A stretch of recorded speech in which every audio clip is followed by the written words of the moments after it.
Hi, Yule, Kansas home guys out here checking on our project.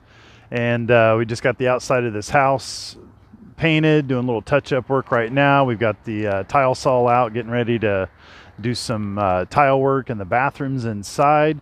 We're gonna go inside, take a look here in just a moment. But this paint job looks really nice. We've been using this gray for exterior with that white trim, and just really pops well. We've been looking at this, the progress going on. We've got this room all painted. The interior's totally painted now.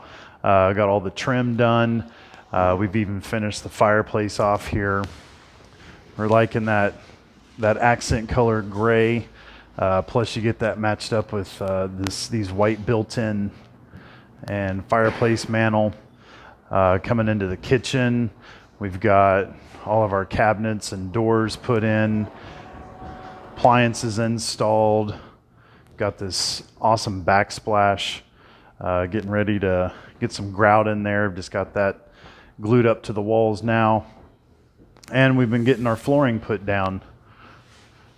We like using a vinyl floor, really good for water resistance, pretty durable. This is one we've also been working on, that bathroom where we had the subfloor we wanted to get replaced. So we got Jerry in here working right now. He's putting some flooring down, but we got that subfloor all installed, getting flooring put in. Next we'll get on the vanity and the toilet, and get that bathtub repainted and get a surround put in.